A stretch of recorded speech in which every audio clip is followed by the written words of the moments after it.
Môre, goeiemôre julle. Kan ons net rustig raak en begin ons net die dag met die sing van Psalm 146 vers 1 en 2.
Susters.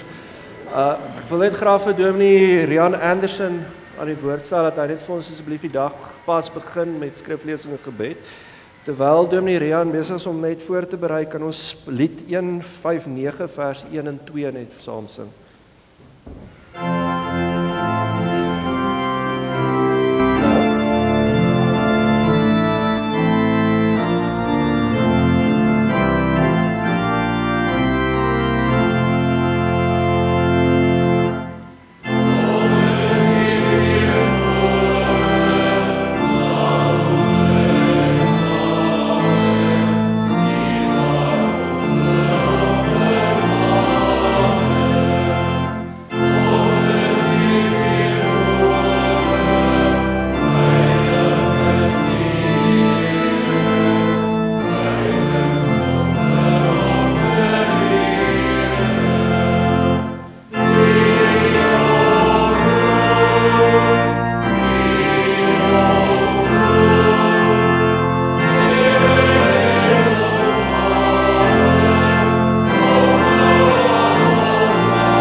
Goeiemôre broers en susters.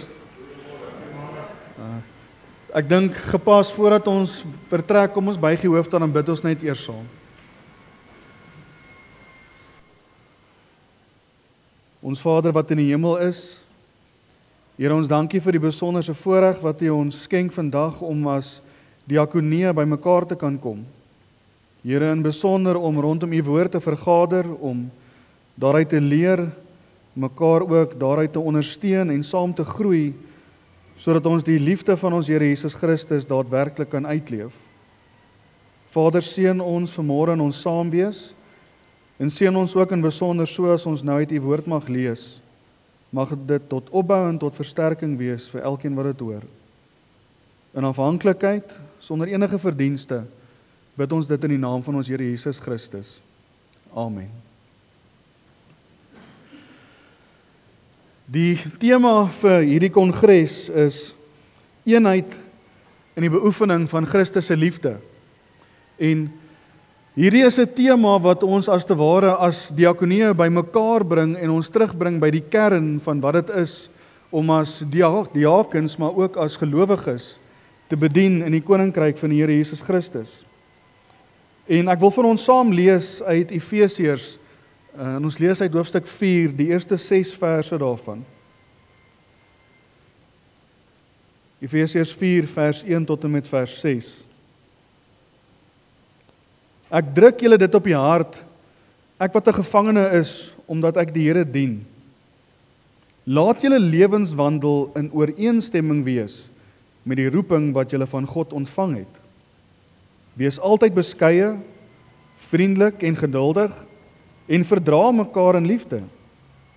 Lê julle daarop toe om die eenheid wat die Gees tussen julle gesmee het, te handhaaf, deur in vrede met mekaar te lewe. Daar is net een liggaam en net een Gees, soos daar net een hoop is waartoe God julle geroep het. Daar is net een Here, een geloof, een doop, een God en Vader van almal, hy wat oor almal is, deur almal werk en in almal woon. En let in besonder op hoe Paulus hier in die eerste vers sê, laat julle lewenswandel in ooreenstemming wees met die roeping wat julle van God ontvang het. Die woord lewenswandel word hier gebruik om iets aan te dui van dit is 'n lewenswyse, dit is 'n deurlopende pad van hoe jy leef voor God op grond van hierdie roeping wat jy ontvang het. Spesifiek dan nou in hierdie konteks as diakens. Paulus skryf nie hierdie brief net aan individue of individuele gelowiges in isolasie nie. Hierdie is 'n brief aan 'n gemeente. Met ander woorde aan die liggaam van Christus, die kerk van die Here.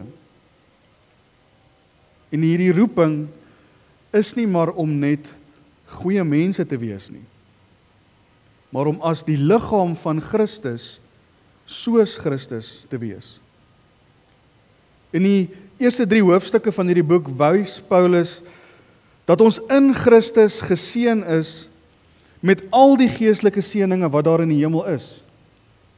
Ons is uitverkies in die Here. Ons is verlos en verenig in hom. En nou sê hy hierso in hoofstuk 4, leef dan as mense wat hierdie waarheid glo. Ons word geroep om die genade wat ons ontvang het, prakties uit te leef. Nie net in leerstellige suiwerheid nie, maar as te ware in Christelike karakter. En dit is iets wat in die gesindheid van die hart begin. Paulus sê, wees altyd beskeie, vriendelik en geduldig, en verdra mekaar in liefde. Uit die aard van die saak is hierdie nie populêre eienskappe in die wêreld nie, want die wêreld sê vir ons, jy moet jou regte handhaaf. Die wêreld wys ons daarop dat jy jou gesag moet afdwing waar jy is, dat jy nie moet toelaat dat enige iemand anders jou vertrap nie. Maar Christus sê vir ons in Matteus 11, neem my juk op jou, want my juk is sag. Ek is sagmoedig, ek is nederig van hart. Met ander woorde, Christus roep ons op om sy gesindheid te hê in ons dienswerk. Die wêreld sê as iemand jou te nakom, betaal hom terug. Maar Christus sê, seën die mense wie jou vervloek. Bid vir die mense wat jou sleg behandel. Wees barmhartig, soos julle Vader barmhartig is. Met ander woorde, om die liefde van Christus daadwerklik te beoefen, beteken dat ek moet afsien van 'n wêreld van selfverheffing en ek moet die lewe van selfverloning opneem. Paulus sê vir ons verder, lê julle daarop toe om die eenheid wat die Gees tussen julle gesmee het, te handhaaf en in vrede met mekaar te lewe. Ons kan nie ware eenheid hê sonder vrede nie, en ons kan nie vrede hê sonder die liefde van ons Here Jesus Christus nie. En let daarop dat Paulus baie duidelik hierso nie sê skep eenheid nie, moenie iets tot stand probeer bring nie. Hy sê lê julle daarop toe om hierdie eenheid wat reeds bestaan te handhaaf. Hierdie is 'n eenheid wat deur die Gees in Christus reeds daar is. En ons word geroep om hierdie eenheid te onderhou, om dit te handhaaf, om nie toe te laat dat die dinge van hierdie wêreld dit afbreek nie. En hoe maklik bedreig die wêreld dit tog nie? Hoe maklik word dit nie soms uit ons eie midde bedreig nie, deur misverstand, deur trots, deur jaloesie, ja selfs deur goedbedoelde verskille onder mekaar. Dit kan selfs in diakonale werk gebeur wanneer ons verskil oor prioriteite, oor hulpverlening, oor besteding daarvan, oor beplanning.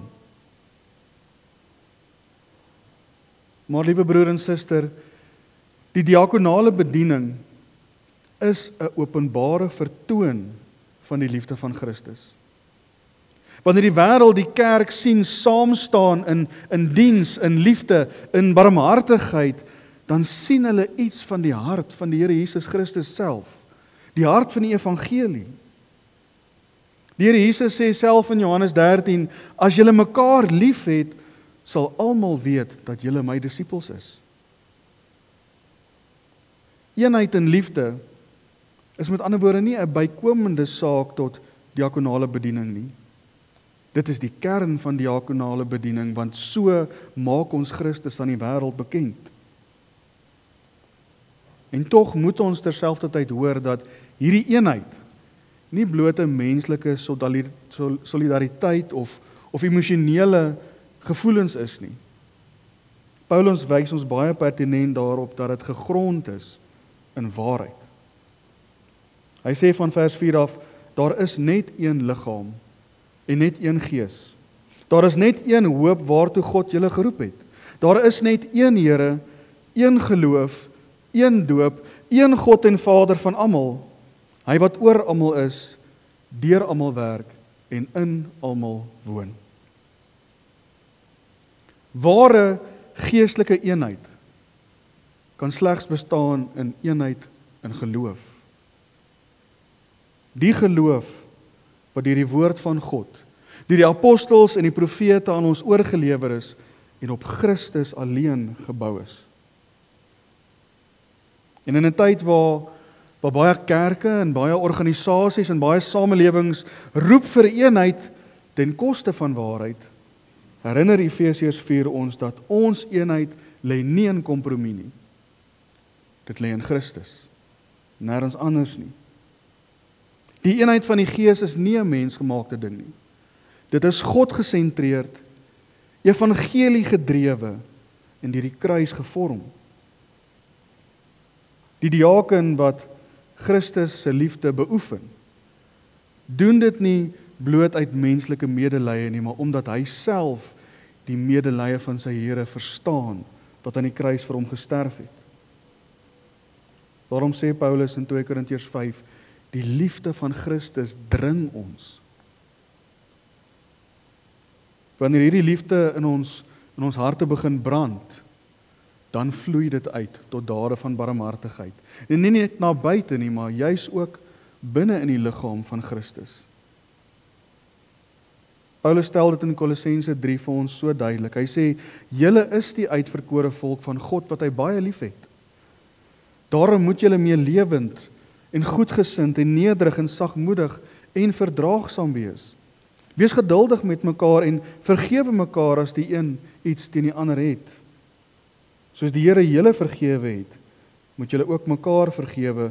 Bo dit alles moet julle mekaar lief hê. Dit is die band wat julle tot volmaakte eenheid saambring. Ek herhaal daai woorde.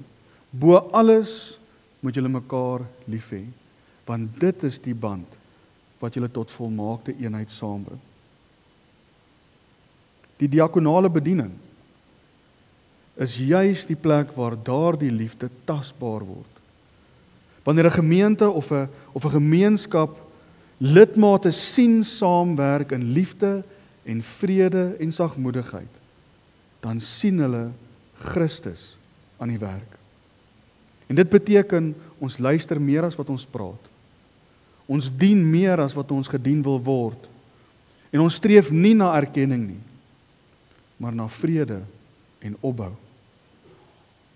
En soms vra dit selfs dat ek moet vergewe, wanneer daar onregverdig teenoor my opgetree moet word. Liewe broer en suster, dit is die boodskap vir die diakens vandag. In 'n wêreld vol verdeeldheid, polities en kultureel en ekonomies, het die kerk 'n wonderlike geleentheid om vir die wêreld iets beters te wys. 'n eenheid, wat nie gebou is op beleid nie, nie gebou is op wet nie, maar deur die kruis van ons Here Jesus Christus. Want die diakonale bediening is nie 'n administratiewe taak nie. Dit is geestelike bediening. Diakens dra nie net kos en fondse aan nie. Hulle dra die hart van Christus na die behoeftiges. En wanneer ons dit saam doen, in eenheid, dan getuig ons, Christus leef, en hy is onder ons aan die werk. So laat ons daarom vandag, as ons saam gesels en in gesprekke is, en by mekaar leer, en mekaar opbou, ook vir onsself vra, is daar dalk iets wat hierdie eenheid in ons midde belemmer? En dra dit dan op aan die Here. Lewe in liefde, laat alles in sy hande, neem rentmeesterskap van dit wat hy in jou hande geplaas het, en doen dit om hom te verheerlik. Amen. Kom ons bid weer saam.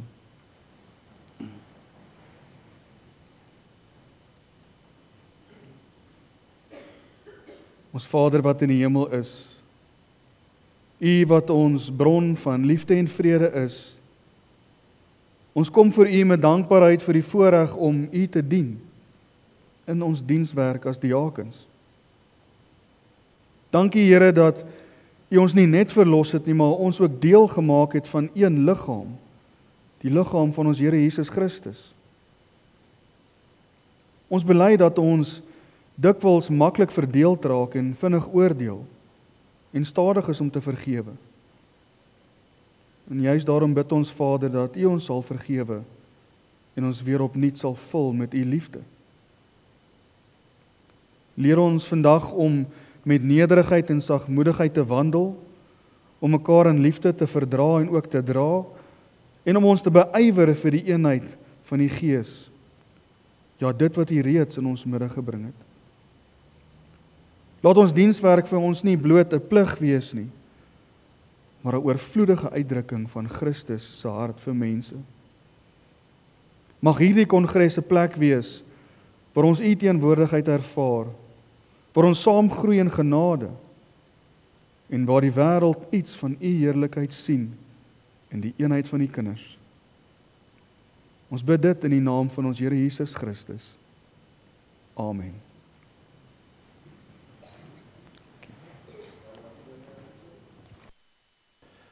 Dankie vir die mooi woorde. Dit net weer 'n bevestiging is dat die diakonale amp nie net 'n stoele ronddra amp in die kerk is, maar regtig 'n liefdestaak is wat ons uitstraal in die gemeente. Dan wil ek vir almal van julle sê baie welkom by die eerste nasionale kongres in 'n hele aantal jare. Ek dink ons is regtig vandag baie goed verteenwoordig. As my geografie my nou nie in die steek laat nie, is ons van die verste van Komatipoort tot by Bellville Oos vandag verteenwoordig.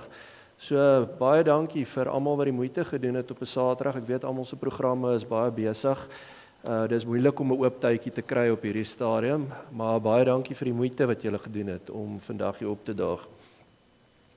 Dan wil ek net voordat ons met alles begin net daar vir julle let, daar gaan vandag foto's geneem word. So as jy 'n beswaar het om op 'n foto te wees of so, laat weet net vir my of die fotograaf, anders duik agter 'n bank in as jy 'n kamera sien. Maar as jy nou regtig 'n beswaar het, kan jy daar in daai hoek gaan sit. Daar, die kamera stel nie daar op nie.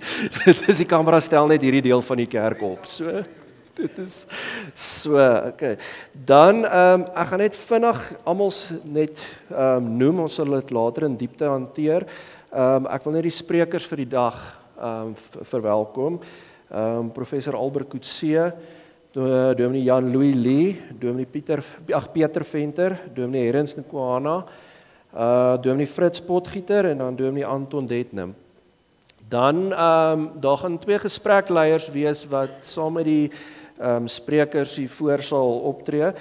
Hulle albei sit sommer hier voor, so hulle is reg. Dis advokaat Anne-Marie van der Merwe en Dr. Dion Gerber. Dan het julle gesien, ons gaan op 'n stadium opbreek net in kleiner gespreksforums, net so 'n bietjie te bespreek wat ons vandag nou gehoor het en so. So ek gaan vra dat die gespreksleiers of fasiliteerders asseblief net sal opstaan, laat almal net sien en dan ek gaan sommer vir julle plekke uitwys waar julle dan bymekaar moet kom as ons dit doen. So die eerste is Joe Orendal, hy is die blou span. Dit is Joe, sal julle sommer hierso wees.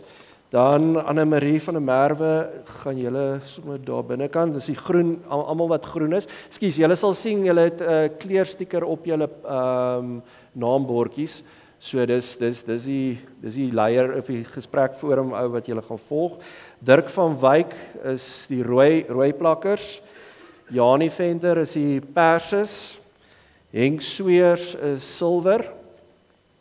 Jan Hamman is die goue stickers.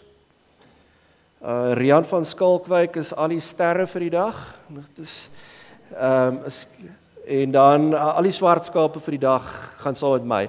Ons gaan sommer daar buite, die swart kolle gaan so buite. Ek het nou nagelaat om almal te sê, die groenes sal julle is hierso in die moederskamer, die rooi is sommer hierdie voorste stoele, dan die pers is daar binnekant en dan die silwer is sommer daar agter in die hoek, goud hier in die middel en die sterre dan in daai hoek en dan die swart skolle, ek sal julle buite kry.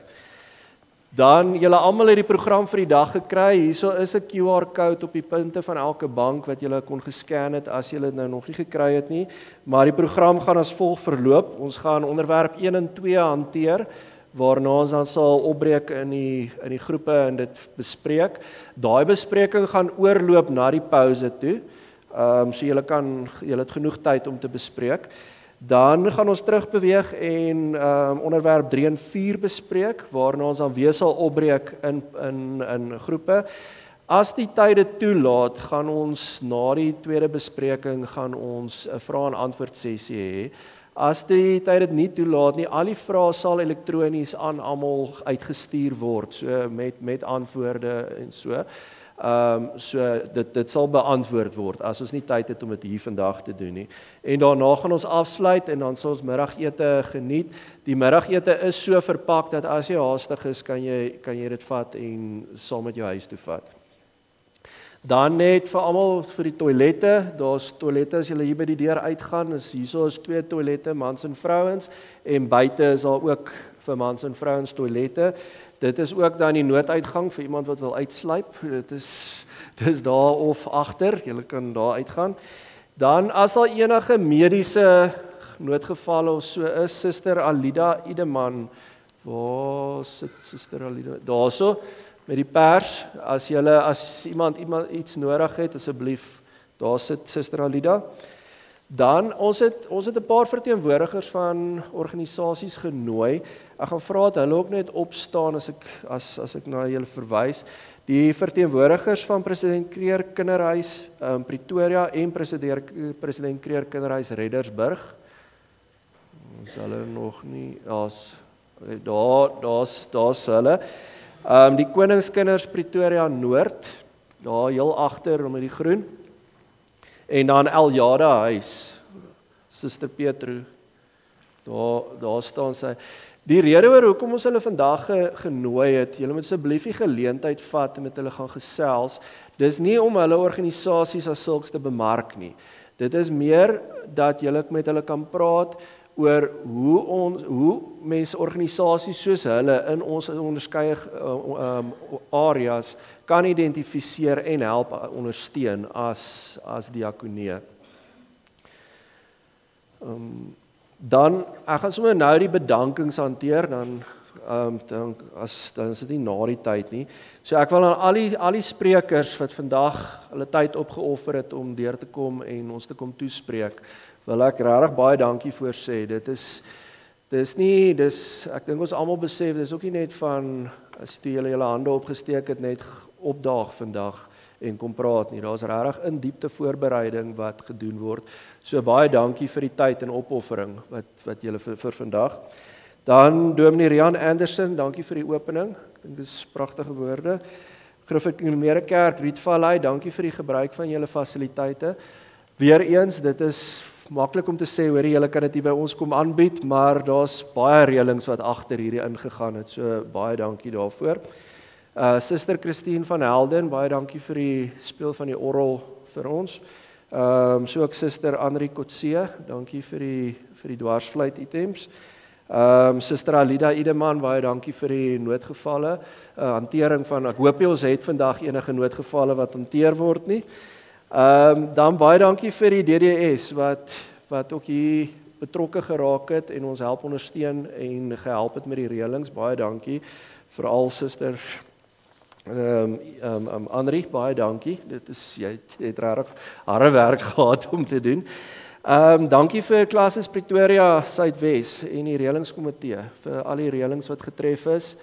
Dan wil ek in besonder 3 persone uitsonder vir Dion Grobler, Joe Orendaal en Anne-Marie van der Merwe. Ek dink ons het baie lank in die Breë Pretoria gespreksforum oor so 'n kongres gepraat, maar hierdie 3 persone het opgestaan, die toue gevat en gereël dat ons vandag hier kan wees. So baie dankie vir julle tyd en opoffering ook vir dit. Dan gaan ons oorgaan na ons eerste onderwerp vir die dag. Hierdie onderwerp gaan hanteer word deur professor Albert Kutse. Net so 'n bietjie agtergrond. Professor Albert was predikant van die gereformeerde uitskot van 2011 tot 2016 en hy is sedert 2017 verbonde as dosent in Ou Testament by die Teologiese Skool Potchefstroom by die Noordwes Universiteit. Sy navorsing fokus is veral in die boek Deuteronomium en die boek Hebreëus. Die eerste onderwerp vir die dag wat hy vir ons gaan hanteer is diakens in die eerste gemeentes. Terwyl ons vir professor Albert vra om vorentoe te kom en net reg te maak, wil ek vra, kan ons sing Psalm 34 vers 1, 2 en 4. Ons kan sommer sit terwyl ons dit doen. Oh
Hy is hier by ons sien uit na die gesprek.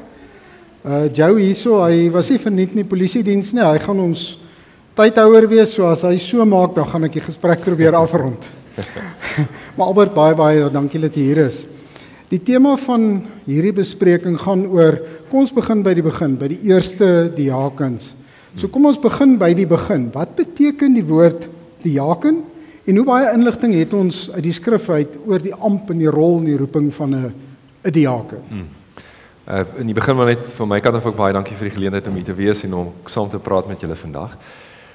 Die naam diaken is afkomstig maar van 'n Griekse woord wat letterlik beteken dienaar, diakonos, dienaar. En die woord verwys eintlik na enige gelowige is 'n dienaar van Christus en is 'n dienaar van sy medegelowiges.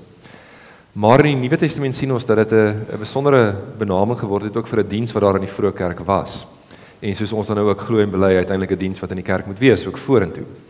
So die woord diaken, dienaar, almal van ons is dienaars, maar in besonder dan 'n diens wat in die kerk ontstaan het. Jou tweede vraag oor die hoeveelheid inligting wat ons het is 'n baie goeie vraag, want dis eintlik opmerklik oor hoe min inligting ons in die Nuwe Testament het oor die diakens. As mense dit vergelyk met die ouderlinge byvoorbeeld, is daar redelik baie inligting oor die ouderlinge wat ons het en ons kan aflei oor hulle rol en hulle roeping, hulle taak. Maar as dit kom by die diakens is daar heelwat minder verwysings na hulle. Inteendeel die enkele skrifgedeeltes wat ons het, vertel ons amper maar meer van die karaktereienskappe of die soort kenmerke van 'n diaken eerder as die diaken se werk. Ja. So in kort, daar is ek dink skrifgedeeltes wat duidelike idees gee daaroor en riglyne en uiteindelik ook waarop die kerke dan nou ons verstaan daarvan baseer. Maar gemeet teenoor die ouderlinge is daar meer inligting oor die ouderlinge. Ek dink die primêre plek waar ons lees van die diakens is seker maar Handelinge 6 in die eerste gemeente. Gee ons 'n bietjie agtergrond oor daai stukkie die ontstaan in daai eerste gemeente van die diakens. In Handelinge 6 lees ons dat die kerk het baie gegroei. Handelinge natuurlik 'n wonderlike boek om te sien hoe die Here die kerk laat groei het van begin af. En dan lees ons in Handelinge 6 dat daar 'n sekere probleem na vore gekom het. Daar was klagte gewees van die Grieksprekende gelowiges teenoor die apostels dat hulle weduwees is afgeskeep in die daaglikse versorging. En die apostels sê toe baie mooi dat dit is nie reg dat hulle die bediening van die woord afskeep om letterlik staan na die tafels te bedien, om hierdie werk te doen, om hierdie mense by te staan nie. Maar dat hulle dan eerder die werk moet verdeel, dat hulle dan nou mense kan aanwys, manne kan aanwys wat die werk kan doen. En dis toe presies ook wat gebeur het. Ons lees dat daar 7 manne gekies is, dat hulle dan nou aangestel is vir hierdie taak, spesifiek dan nou die bediening van die Grieksprekende weduwees, maar uiteindelik dan nou weier ook lei ons af. En die apostel sê dan baie mooi aan die einde dat hulle sal dan aangaan met die bediening van die woord en die gebede. En ek dink daar's 'n baie mooi onderskeid, nê, dat die apostel se werk, die prediking en die gebede, en aan die ander kant hierdie 7 wat aangestel word, hulle werk dan nou om hoofsaaklik met die versorging en die instandhouding van die gemeente diensbaar te wees. Jy praat van die eerste 7, nou ek wil tong in die kies sê, ek is 1981, toe ek 'n student was vir die eerste keer in my lewe as diaken bevestig, so ek is so net na hierdie eerste 7. Maar kan jy ons dalk so 'n bietjie vertel van hierdie eerste 7? Hoe lyk hulle? Hoe was hulle samestelling, hulle diversiteit? Ons weet daar was nie vrouens nie. Maar wat kan ons in vandag se omstandighede leer deur net te kyk hoe het daai 7 gelyk, die span? Ja, goeie vraag. Daar's eintlik net oor 2 van hulle meer inligting. Die ander 5 word eintlik maar net by die naam genoem. Die 7de een het ons ook so ietwat van 'n interessante opmerking, maar net so vinnig oor hulle. So dit is Stefanas of Stefanus, of ons sê baie keer Stefanus. Ek neem aan ag dat mense het verskillende uitsprake van die name. Hy is sekerlik die bekendste een, die een wat die lang toespraak gehad het in Handelinge 7, en uiteindelik ook die eerste martelaar vir die geloof, die een wat gesterf het deur steniging. Ja. Dan is daar Filippus die evangelis. Ons lees 'n bietjie later in Handelinge weer van hom. Hy is natuurlik ook bekend vir die werk wat die Here deur hom gedoen het, deur die evangelie te verkondig, ook aan die Ethiopiese enig, die hofdienaar en die bekering van daardie man. En dan het ons 'n paar wat dan eintlik maar net by die naam genoem word, nê. So ons het Prochorus, Nikanor, Timon, Parmenas en Nikolaas aan die einde. Ja, so van Nikolaas is daar wel 'n interessante ding. Daar staan hy is eintlik afkomstig van Ons sou nou die groot woord is 'n proseliet. Dis iemand wat tot die Joodse geloof bekeer het. Met ander woorde, dit is nie iemand wat groot geword het binne 'n Joodse gesin en die Joodse geloof gehad het en uiteindelik 'n Christen geword het nie. Dis iemand wat van buite die Jodendom af eers 'n Jood geword het en toe uiteindelik 'n Christen. Wat terloops baie interessant is, dat selfs in die vroeë kerk het so 'n persoon wat eintlik maar as 'n buitestander bekend sou gestaan het, 'n baie prominente rol vervul. Sê iets van die diversiteit van die diakens. Ja. Maar om jou vraag te antwoord, skies, ons is nie net hier om name op te sê nie. Ek dink die groot ding wat ons wel hoor van die eerste twee is Stefanus vol van die Heilige Gees, vol van geloof. En dan nou Filippus wat die evangelie uiteindelik verkondig. Ja. So daai dink ek is baie belangrike aspek hiervan. Sê daai laat ons as diakenspanne vandag ook moet kyk na verskillende talente en agtergronde om ons werk te kan beter aanpak. Ja, absoluut. Ek dink die wonderlike beeld wat ons het van die gemeente as die liggaam van Christus, dat 'n liggaam uit verskillende lede bestaan en juis omdat ons verskillend is, vul ons mekaar ook aan. So ook in hierdie eerste groep van 7 hoor ons van diversiteit en die diversiteit het uiteindelik hulle hande ook sterk gemaak. Ek dink 'n vraag wat alle diakens het, en ek het dit al baie gehoor, dis 7 diakens in 'n gemeente van 3000. Ja. Wat het daai ouens reg gedoen of anders gedoen as ons vandag wat met 15 diakens in 'n gemeente van 1000 of wat ook al die geval is, sukkel om by alles uit te kom? Hoe het hulle te werk gegaan? Ja, hulle het maar net dit goed gedoen. Dat hulle sokkies opgetrek en jy weet as ons net dieselfde nie. Dis 'n goeie vraag. Ek dink eintlik die gemeente was al redelik 'n hele paar duisend verder op daai stadium. So net om dit bietjie erger te maak nie. So kom ons sê rofweg gewys 5000. So ongeveer 714 lidmate per diaken as jy dit so wil sê nie. Dit is nogal 'n redelike fris wyk dink ek. So ek dink die groot ding wat ons moet raak sien is delegeer, nê, dat werk word uiteindelik ook verwys na ander mense, dat iemand nie alleen al die werk kan doen nie. Die apostels het dit nie so gedoen nie. Hulle het nie al die werk gedoen nie. Hulle het gesê ons kan nie hierdie nog ook bydoen nie en toe het hulle dit gedelegeer. En ek dink is 'n baie logiese afleiding om ook te maak dat hierdie 7 was uiteindelik nie individueel en as 7 verantwoordelik vir al die werk nie, maar dat hulle as dit ware ook as leiers of voorgangers gehelp het om dit te bestuur en dit te reguleer. So hulle het medewerkers Ja, gehad. absoluut. Ek dink daar is geen twyfel daaroor nie. Ons lees word soveel benadruk in die Nuwe Testament van die gelowiges het elkeen 'n taak en 'n funksie en 'n roeping gehad. So hoegenaamd nie hierdie idee wat ongelukkig maar oral deur die wêreld insluip dat die gemeente sit rustig agteroor, die diakens doen al die werk. Dis hoegenaamd nie die geval nie. Ja, en ek dink wat veral uit oorlewering is baie minder deesdae, maar as ons nou na die vroeë dae gaan, die diakens se ampt word so in 'n wyk in 'n pakkie verpak en almal moet dieselfde net in 'n wyk doen en dit kan nie noodwendig werk nie. Nee, hoegenaamd nie. Ja, korrek. Jy het in 'n gesprek wat ek en jy vooraf gehad het gesê daar so 'n bietjie vra of die 7 regtig diakens was. Wat het jy daarmee bedoel? Presies dit. So die woord diaken kom nie daar voor nie. Ek weet nie of julle al gesien het in die 33-53 vertaling is party woorde in skynsdruk. Dit is dan 'n woorde wat toegevoeg is wat nie in die oorspronklike staan nie. So daar staan letterlik die 7, daar staan nie die 7 diakens nie. En dit is nogal baie interessant. So daar's verskil van mening onder geleerdes of dit nou regtig diakens was soos ons dit sou ken. Of nie. Interessant, die vroeë kerkvaders, dis nou die mense wat geleef het net na die tyd van die Nuwe Testament en so. Hulle was ook daaroor verdeel. Die een groep het gesê natuurlik was dit diakens en die ander groep het gesê as jy laf, dit staan nie daar nie. Ek dink die antwoord wat ons eintlik kry is baie mooi dat onthou nou hierdie was in die vroeë fase van die kerk se ontwikkeling. Dat hierdie was amper maar soos proto-diakens. Bedoel dis die eerste vorm van 'n diaken wat ons gesien het.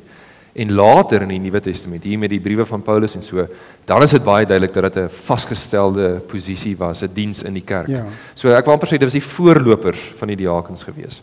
So ek is baie rustig as ons hulle as diakens beskou. Ek dink dis inderdaad wat hulle was. Okay. Ek noem maar net die woord diaken kom nie letterlik daarvoor nie. Ek dink die tweede gedeelte wat ons in die Nuwe Testament van lees is Filippense 1 vers 1 waar Paulus skryf aan almal in Filippi wat deur Christus Jesus aan God behoort met hulle ouderlinge en diakens. Ja. Wat leer ons want daar word 'n diaken by die naam daarom genoem. Ja. Wat kan ons daaruit leer en hoe trek ons dit deur na ons spanne van vandag? Ook baie interessant en dit is een van die ek dink ons eintlik net 3 gedeeltes wat regtig baie inligting gee oor die diakens in die Nuwe Testament en Filippense 1 is een van hulle.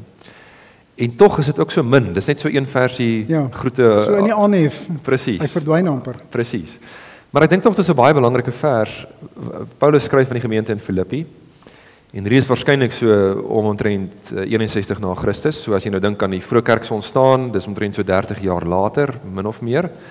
En nou lees ons dat as die gemeente gegroet word en dan groete gestuur word vir die gemeente, dan word die gemeente by naam genoem, maar ook hulle ouderlinge en hulle diakens. Met ander woorde, daar was 'n baie duidelike ontwikkeling in die gemeentes, dat waar ons in Handelinge 6 dalk hierdie sogenaamde proto-diakens, die eerste vorm van 'n diaken, het ons in die tyd van Filippense, die gemeente in Filippi, het ons dat hulle by die name genoem word. Met ander woorde, dit was 'n leiersstruktuur pertinent binne die gemeente. Ja. So ek dink dit is wat ons aflei. Nie veel meer nie, maar dit is tog baie belangrik dink ek dat ons sien in die vroeë kerk dat dit 'n baie duidelike vasgestelde diens was wat binne die gemeente plaasvind. Ja, want dis 'n vraag wat ek later bietjie na sou kyk is ons sien al hoe meer in van die kerke dat die diaken amper verdwyn het. Ja. Jy weet dat dit met strukture, maar ons kom nou terug na daai punt toe. Ek knoop hom in my oor. Want die derde groot skrifgedeelte waar ons lees 1 Timoteus 3, Ja. waar daar gepraat word van die karakter. Diaken moet goeie karakter hê, nie uit twee monde praat nie drankverslaaf nie, oneerlike winsbejag, opreg in geloof, getrou aan sy eie vrou, huisgesin goed beheer. Wat sê hierdie gedeelte van die karaktertrekke van 'n diaken? Want as 'n ou dit so lees, enigeen van ons wat al kinders grootgemaak het, weet om jou huisgesin goed te beheer is partymal nogal moeilik, jy weet. So hierdie karaktertrekke, wat kan ons daaruit leer en hoe trek ons dit na ons vandag toe? Ja. Ek weet nie dit wat klink so perfek, ja. jy weet. Nee, ek wou sê ek weet nie wat sukkel jy so met jou huisgesin nie, maar ek sal nee. Het jy al tienerdogters? Ek het nie dogters nie om eerlik te wees, maar dis dalk die verskil. Spot sommer nou so 'n bietjie. Dit is inderdaad so en ek dink dis 'n baie eerlike vraag wat 'n mens moet vra. Kom ek gaan net 'n trappie terug. Ek dink 1 Timoteus 3 is die langste beskrywing van die karaktereienskappe en die wese van hoe 'n diaken moet wees. So dis 'n baie belangrike skrifgedeelte as dit kom by die diakens. Maar wat 1 Timoteus 3 nie sê nie is wat die diakens moet doen. Ek weet nie of julle al daai gedeelte gelees het, dan sê ek waar is sy werk nie. Hy praat oor die ouderlinge, karaktertrekke en dan eindig. Ja, inderdaad. So ek dink dis wat onthou aan die begin het ons gesê daar's eintlik min inligting oor in die Nuwe Testament oor presies wat die diakens gedoen het. Maar ons sal later hopelik dink ek bietjie terugkom na dit toe. Maar ek dink die belangrike van 1 Timoteus 3 is dat daar beklemtoon word dat in die kerk van Christus is dit regtig belangrik dat hulle wat voorgaan in die gemeente is, hulle wat die gemeente ook moet lei en begelei, moet regtig onberispelik wees, moet regtig van goeie karakter wees, moet regtig betroubaar wees. Ek dink nie 1 Timoteus 3 sê dat al die diakens in die vroeë kerk was perfek heilig, geen sonde, geen probleme in hulle gesinne. Dis nie, ek dink hier word die ideaal vir ons voorgehou nie. Ons weet die werklikheid waarin ons leef is iets anders. Ons leef nog in 'n wêreld wat deur die sonde beïnvloed word, nee, en ons stry ook nog daagliks teen die sonde. So ek dink nie 1 Timoteus 3 word vir ons voorgehou as hier is die riglyne en as jy nie daaraan voldoen nie, ongelukkig, want dan sal nie een van ons in enige diens in die kerk kan dien nie. Maar dit stel vir ons 'n ideaal voor oor waartoe ons moet streef en waarna ons moet mik as lede van Christus. Okay. Ook in 1 Timoteus 3 vers 13 lees ons: die diaken wat goed dien, verwerf vir homself 'n eervolle plek in die gemeente en groot vermoedigheid in Christus. Ek het twee vrae hier rondom. Die een is dit nie so 'n bietjie 'n verdienkultuur wat hiervan gepraat word nie? As jy goed dien, dan sal jy 'n eervolle plek kry. Dis die een deel van die vraag en die ander deel van die vraag is wat beteken eervolle plek? Ja, verdienkultuur is 'n baie goeie opmerking ook. Ek dink die bedoeling daar is nie 'n ongesonde kompetisie of 'n wedywering of jy weet sekere lidmaat hiërargie of so nie. Ek dink nie dis wat daar bedoel word nie. Ek dink die bedoeling is dat in die vroeë kerk was daar geweldig baie vervolging en jy weet weerspreking van buite af oor die Christelike leer en al die dinge. En die mense wat voorgegaan het in die gemeente het regtig swaar gekry en lyding ervaar en dat die apostel sê maar dis eintlik 'n eer om te ly ter wille van Christus. En ek dink hierdie teks sê ook iets daarvan dat iemand wat voorgaan in die gemeente wat op hierdie manier die gawes aanwend wat die gemeente regtig begelei in die diens, die onderlinge liefde waarvan Rian ook so mooi gepraat het, die eenheid, dat dit is 'n eervolle plek en dit is waarvoor ons moet streef. En as mens dan vervolg word en ly daarvoor, dis die regte ding om voor te ly.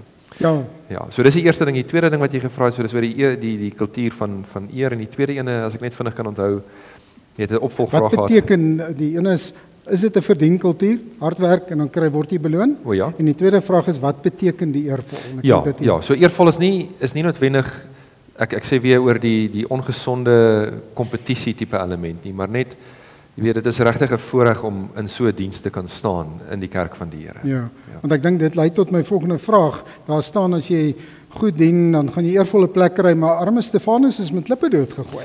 Ja, so eervolle plek beteken nie noodwendig maanskyn en rose en dat jy lank en voorspoedig gaan lewe nie. Ja. Eerder eervol in die sin van iemand is getrou aan Christus en hy het getrou aan Christus sy roeping voltooi tot en met die dood. Nee, dis die eervol. Nee, om getrou te wees aan my Here in lewe en in dood. Ek dink dis waarop die klem Dis val. waarop neerkom. Ja. Ek dink jy 'n ander vraag, net die tyd ophou. Jy het aan die begin gesê ons lees eintlik min oor die diakens, maar as jy net die ouderling amp, daar's baie goed. Hoekom is dit so? Wat kan ons daaruit verstaan? Hoekom is dit so?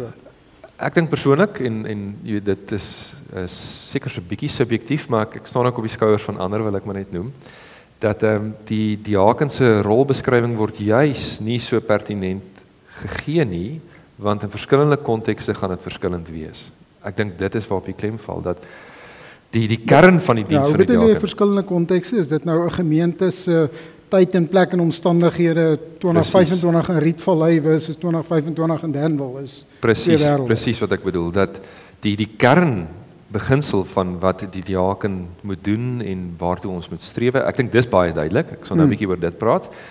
Maar dit word nie so in detail uitgestippel nie, want in sekere kontekste, jy het nou mooi verwys na twee moontlikhede, 2025 maar ook al 100 jaar terug of 500 jaar terug, gaan dit verskil. En as dit nou so rigied vasgestel was met sekere riglyne en dan was dit baie moeilik dink ek vir die diakens om juis daardie aspek van hulle werk te doen. Maar juis omdat dit nou so half oop is, laat dit die diakens toe om die werk binne hulle konteks soos die Here hulle lei en stuur dan te doen. Ja, dit laat my dink aan die vrou met die hoed. As daar te spesifieke voorskrifte is, dan val ons weer daaroor. Maar as ook artikel 25 van die kerkorde in die bevestigingsformulier, as jy dit moet opsom, wat is dan die werk van die diaken? Gegeewe van die eerste diakens tot ons wat in 2025 hier sit. Ja, die kerkorde artikel 25 sê dit mooi en tog as jy dit lees dan wonder jy wat presies beteken dit. So Dit bly wyd. Die rol of die werk van die diaken is om die gemeente te lei om hulle eenheid in Christus in daadwerklike onderlinge liefde te beoefen.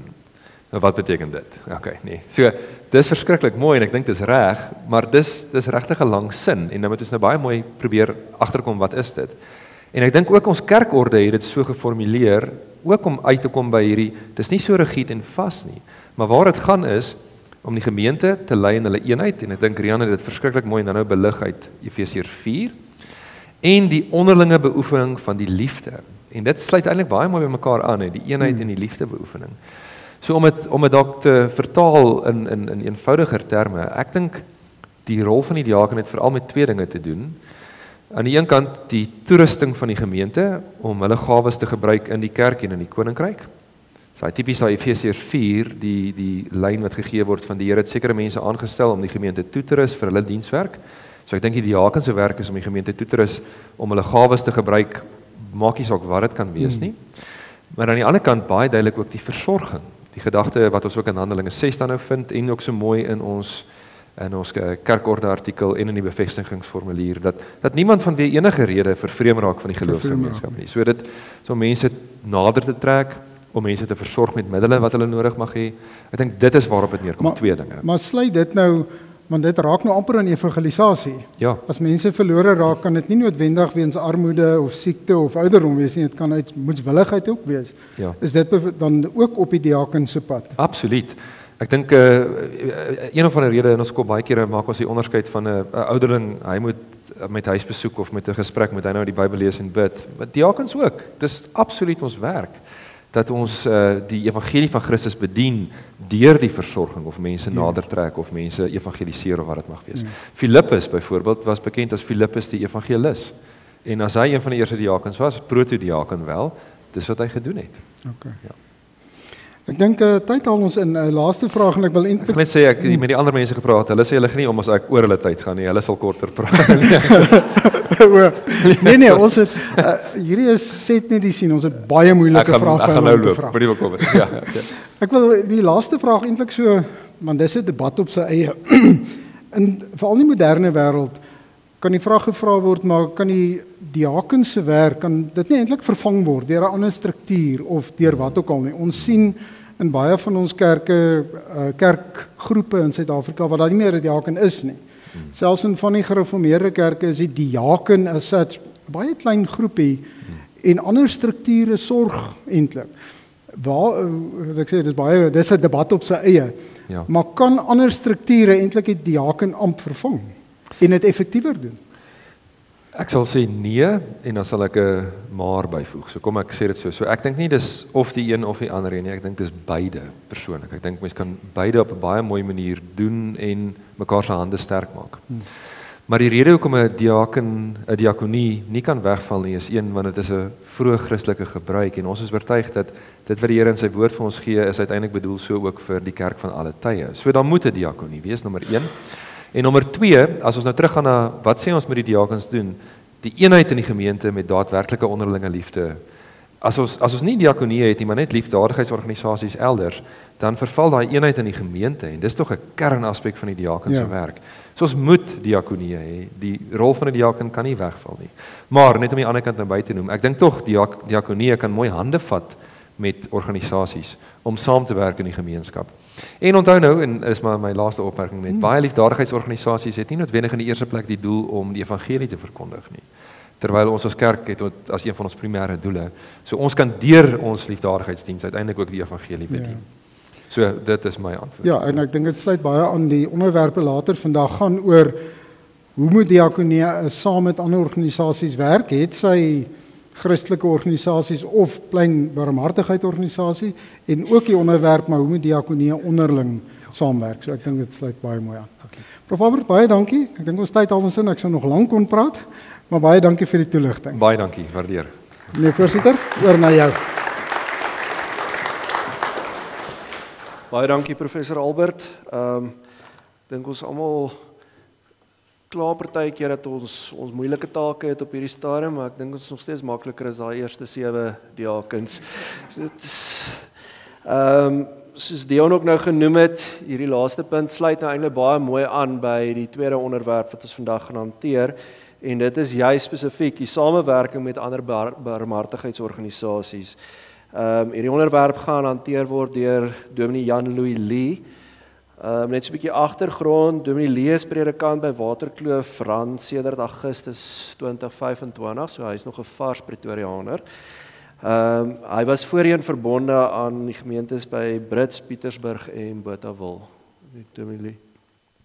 En Anne-Marie, jy gaan dit lei, né? En Anne-Marie gaan die gesprek lei.